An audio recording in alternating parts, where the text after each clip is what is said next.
Hello everyone, this is a Greyshot 117 here, bringing you another COH2 replay. That's right, it's another 4v4 brought to you by...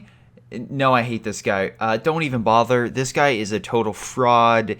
I don't know why he's in my videos. I'm honestly going to try to actually submit a lawsuit against him for stealing my identity. So I just want to let you guys know about that. But the actual person who submitted this is Sean. Thank you so much for submitting it, Sean. You are awesome. He's also a Patreon supporter, like Ace, Tim, Leo, Carter, and Nick. Thank you all so very much for your awesome support. And I'll say your names again at the end of the video, of course.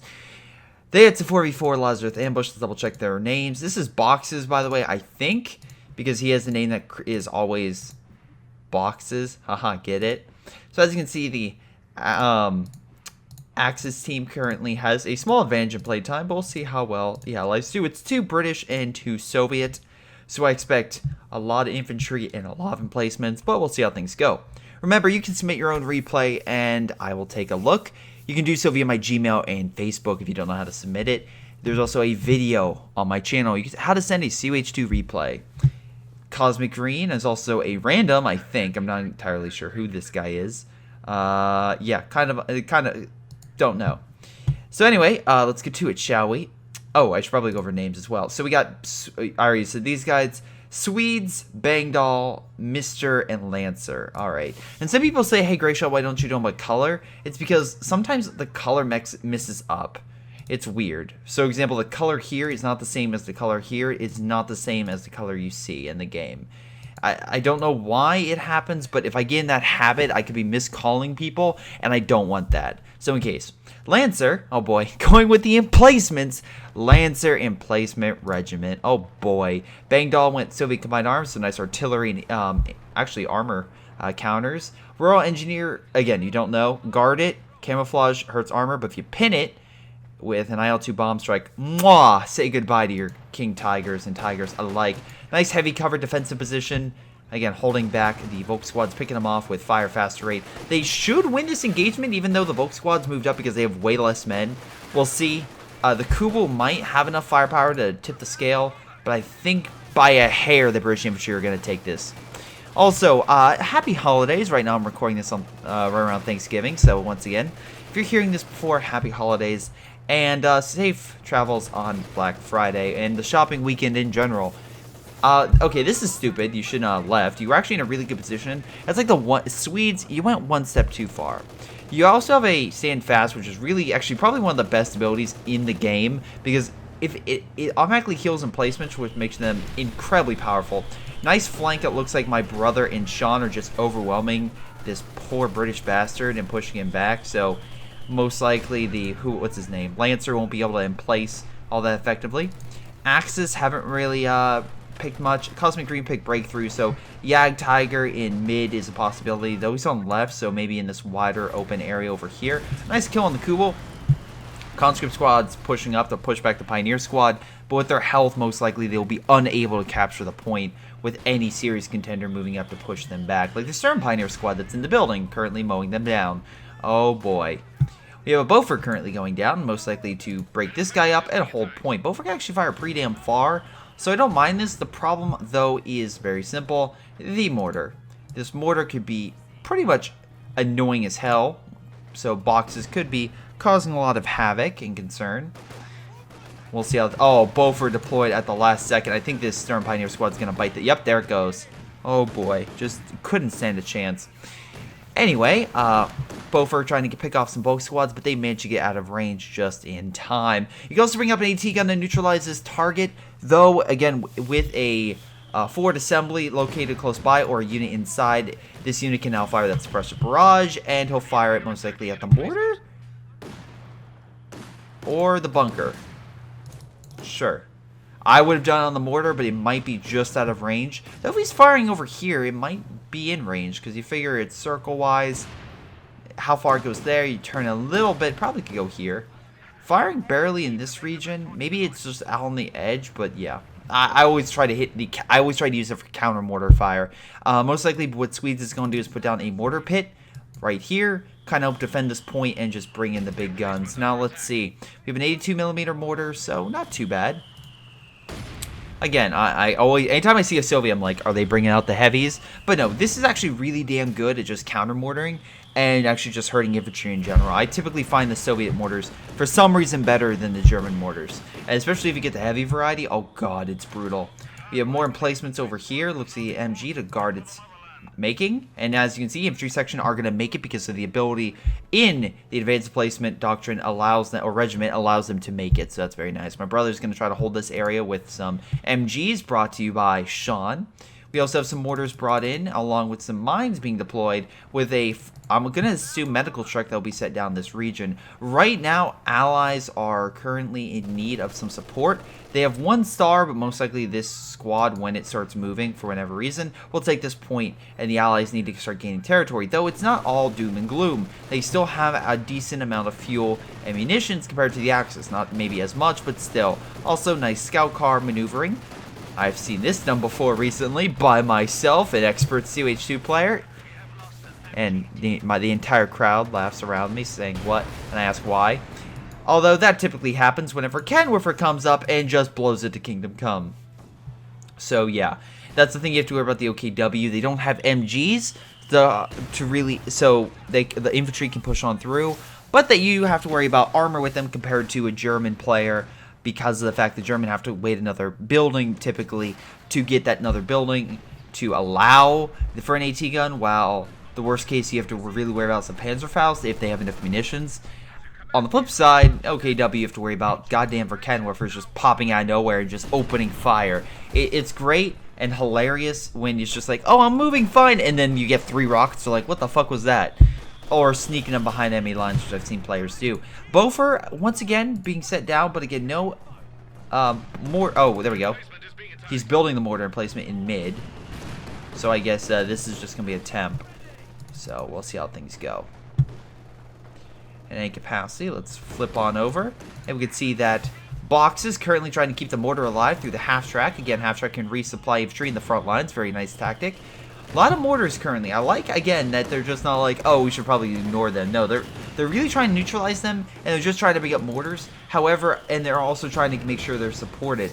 The problem, though, and this is key, is the fact that, unfortunately, the enemy mortar, a.k.a., let me pull up his name, Swedes, has 2 very powerful mortars just countering, and they can auto-heal. So most likely this emplacement group is going to be very deadly to the OKW compared to this one over here, which is not so much because it doesn't have those auto heals that you have to worry so much about. So yeah, mortars will probably neutralize that or something else, though they have a couple squads moving in to try to hold back the enemy forces. But as you can see right here, Sean and my brother, like, you think you can hold the point? That's adorable.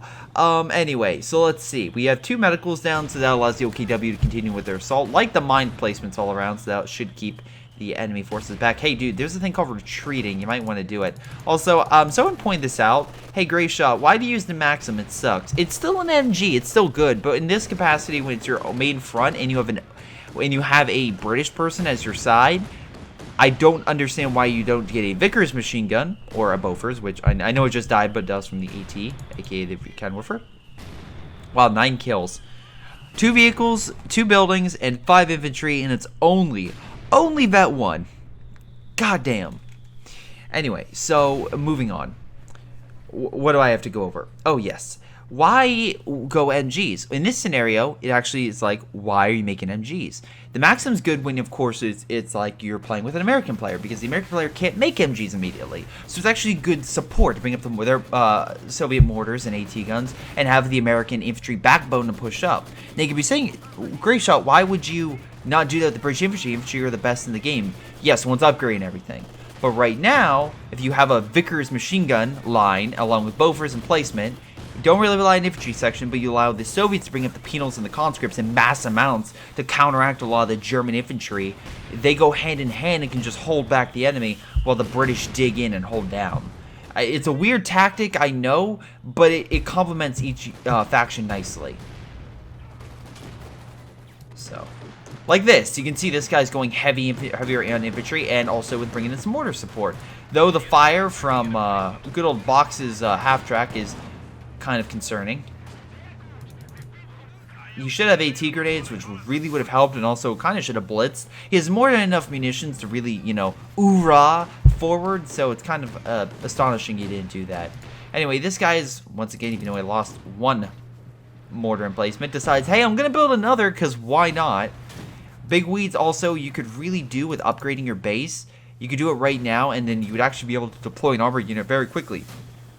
Comparatively, let's see, boxes, windstorm doctrine, some nice special abilities in artillery, some precision bombing, stuff like that, and mines. I like the mines camouflage. So anyway, let's see, we have a half-track going out, so most likely Cosmic Green will have armor out in the next couple of minutes. So yeah, definitely the allies in this rate will need armor, but they don't. It's not like they don't have fuel. It's weird how none of them are acting on it that I can see. Okay, this guy's building it, and this guy has the next building out. But unfortunately, they need to they need something, because right now their forces are not really working. Big Swede says noobs. Are they saying it because of the left-hand side? I mean us or you. Hold on. I can't wait to see what this guy's talking about. Go on. Team and you. Wow. What a dick. Mortar spam. Okay, Sean, that's not a nice word. Only Call of Duty is allowed to use that word in promotion. Thank you. Friends against grenade spammers. Alright? That was a real Call of Duty thing that they tried. Says the mortar spam. Yeah, okay, come on, guys. Guess I'll continue to kick you guys while you're down. Okay, this is getting a little bit off. Come on, guys. It's 2017. Let's not use that language. And yes, I'm criticizing Sean in boxes. Come on, man. You want boxes? I'm gonna complain to Sin 7. How do you think Raytheon and Sharpshooter are gonna feel with that sort of language? But it is true, with 3 mortar emplacements, they are kind of spamming on this side. But now he's literally tripled down with that, with more of that. Also, where's your AT gun? Man, you should really bring that up, man. But yeah, all the mortars are just tearing boxes apart. That half-track can no longer resupply because it, once again, has flames on it, which cuts that ability down. Luckily, all these buildings are far enough back, he doesn't have to worry about the mortars. But if he brings up infantry, yeah, they're going to be destroyed. And right now, they are being destroyed by all the mortars. Meanwhile, the T-70 was doing okay until they got blown up by the AT and the Mass Panzerfaust, but, you know, that's what happens when you charge a lone light tank in. Love the half-track coming in on the side, by the way. MG could hurt it a little while, but not while it's back here. It can't turn right. So this actual half-track is in a great position, and we're going to pretty much barbecue everything. Nice bet 3, by the way. Just burn, baby, burn. AT gun moving up. We do have some British mines in some nice locations, also for Ken. Oh, Beaufort trying to target, but alas, too far. AT gun could really reposition and just go around, but alas, he's not doing that. Fire destroys one mortar pit. I'm sorry, not mortar pit. The, goddamn, the, trench. I couldn't say the word. Why couldn't I say the word? I don't know. Conscript's going after it. AT grenade. And boom. Oh! Decommissioned. This could be interesting. A lot more games with decommissioned vehicles going to the other side. That's been nice. Anyway, if you don't know what's going on right now, we have a lot of the fire currently all around, and that's due to the anti-building flame mortar, which kills anything that's a bunker with fire, and also kills anything in a building with fire. Not these guys, not these buildings. It doesn't do that, because that would be kind of overpowered. Just a little bit. Constant fire hurting those guys. But you do have an emplacement currently being healed, and he should probably... Yeah, there we go. I was going to say harden. Wow, 3 goddamn Beauforts. Okay.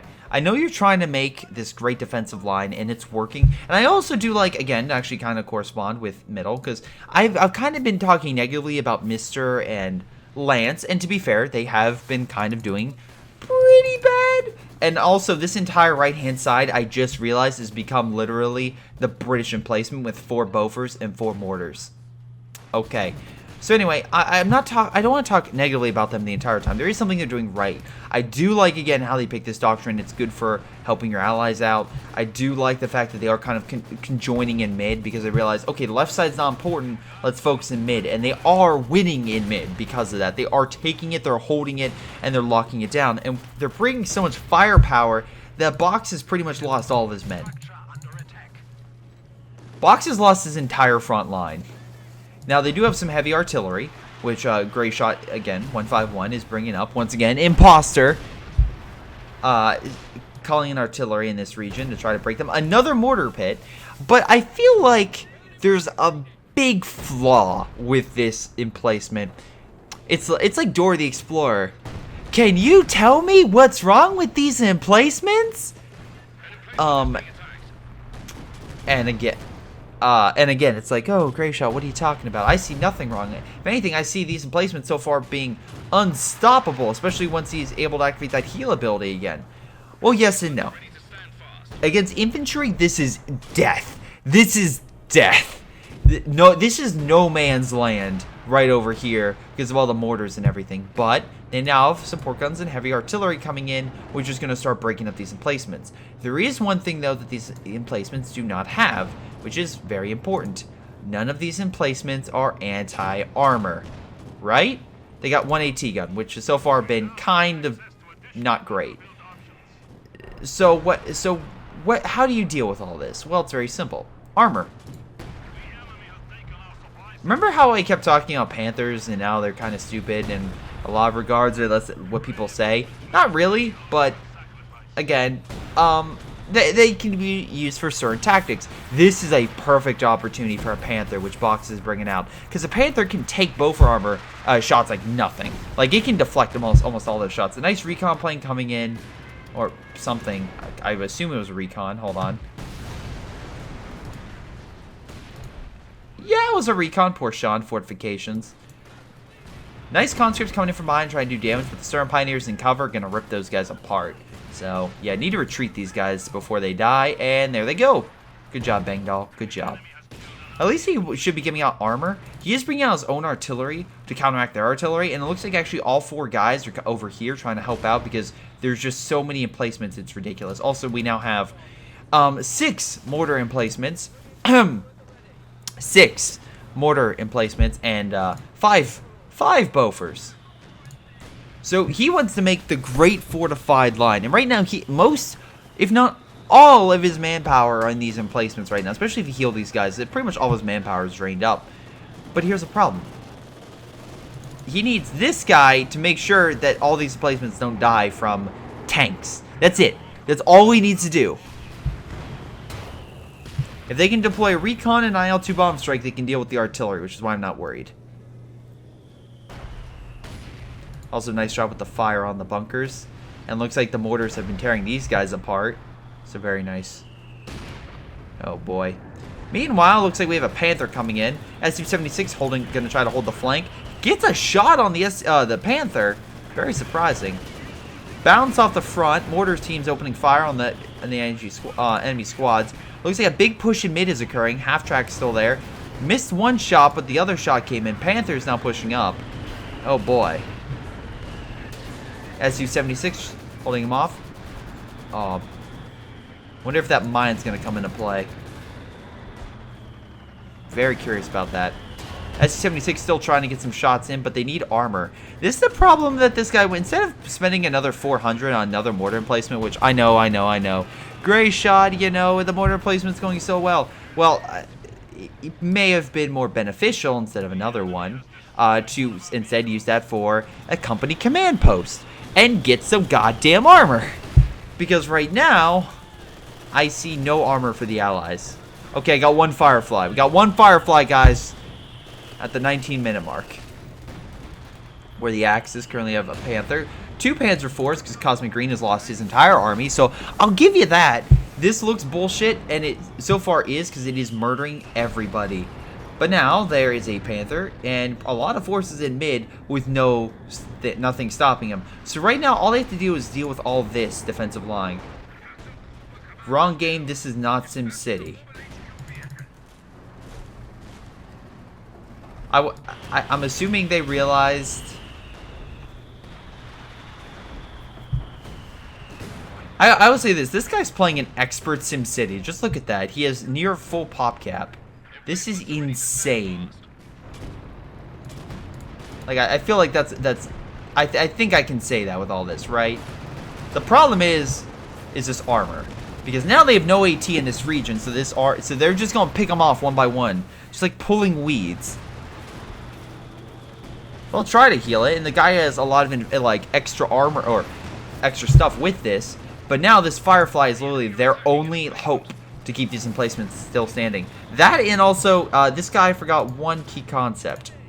What if, just what if, the enemy has zeroing artillery? Because, oh boy, my brother's been saving, and I guarantee you he's going to be calling that in.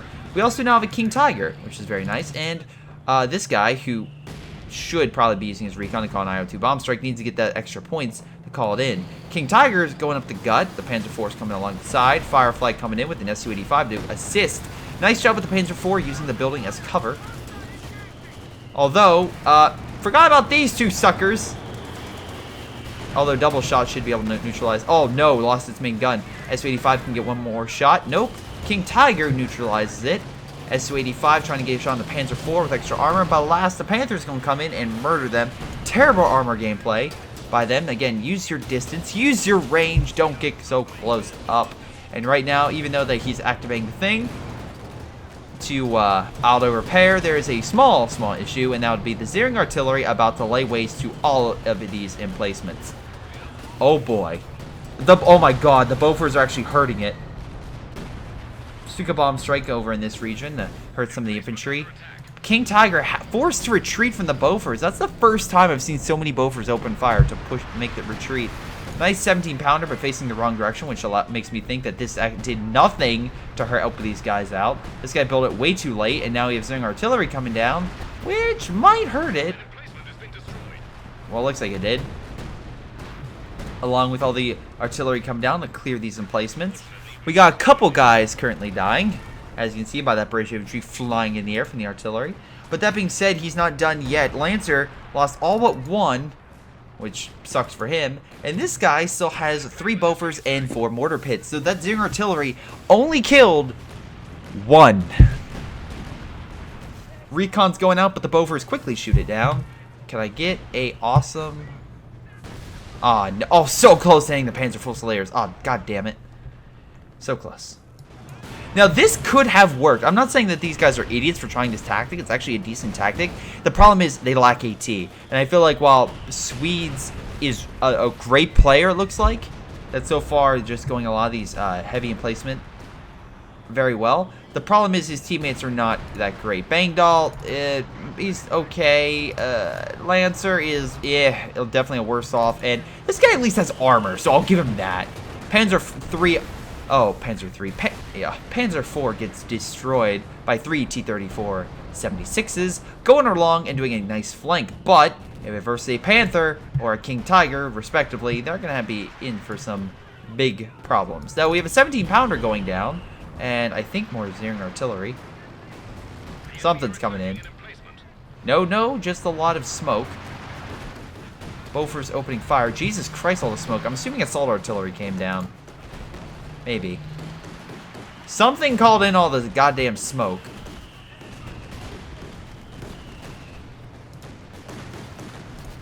And I don't know what. Anyway, 17-pounder is now active. Going to try to hold the front. T-34's trying an assault, but kind of failing in that regard. Yeah, dude, use this as a flanking opportunity. Don't use this as a direct assault. T-34s are very good for defensive and support play. They're not great on giant offensives, unless you're planning on losing a lot of them. And lo and behold, the mines and the Panzerfaust and everything else, not helping.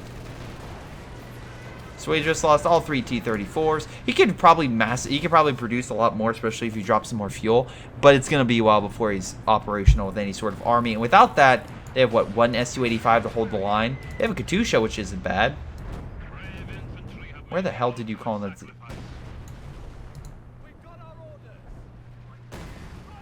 God, this guy's surviving everything. but I feel like they're about to crack. I see a big army moving in. Nice double Panzer 4s. Cosmic Green. Should overwhelm this Su-85, just sheer amount of units. Again, I love how this Su-85, by the way, the Panzer 4 can beat the Su-85 if in close proximity. But if the Su-85 has range and can just keep sniping it, yeah, the Panzer 4 will die. More Zinger artillery coming in with a King Tiger just leading the charge. And oh boy, there's all sorts of bad things going on to this poor British player. He still has some emplacements left, but he lost half of them. Artillery coming down on his own units, which is freaking hilarious. But the Panzer army is coming in along with supported Panthers. And yeah, there's not much. There's no... Oh my god. All four allied axis? Sure, whatever. All four players combined to fight this guy. Somehow a better team up than Justice League. Oh, I'm getting burned so much for that. Justice League's fine. I should say that. Nice bomb. Oh boy, Beaufort and... Well, if he's stolen for Ken, we're trying to hold the line, but alas, just not going to do it. Artillery still coming in. Beaufort's hammering him. Oh, it's just not enough.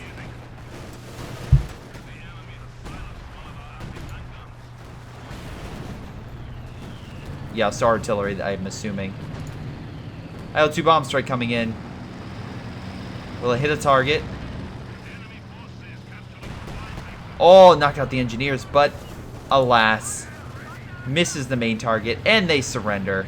Like, this one I guess I'm talking about, where it shows in yellow? Sure, why not? Yeah, that's game. Overall, Sean got most damage, and most kills goes to my brother. Best KD, yeah, definitely not these two. Yeah, these two lost so many units. But again, just to put in perspective, 128 kills, 18,000 damage. It's not that Swede's tactic was bad by any stretch of the imagination. He just wasn't supported by his teammates. He needed better support. He needed a better team, honestly. And I feel like he would have done a lot better. But alas, with what he had and what support he unfortunately got, it just was not enough to hold back a quadruple Axis charge that just swept through their lines. Also, the zeroing artillery was just something that you had to deal with. You have to keep the enemy at bay farther away. You just couldn't do that. But overall, good game. Actually, Swede's damn good job of holding off against all these guys for so damn long. But yeah, that was a lot of British emplacements. So if you really like British emplacements, I hope you got your fill. But in any case, guys, that's game. I want to thank you for watching. Hope you guys enjoyed. Make sure you guys like and subscribe. This has been Greyshot17. I'll see you all next time.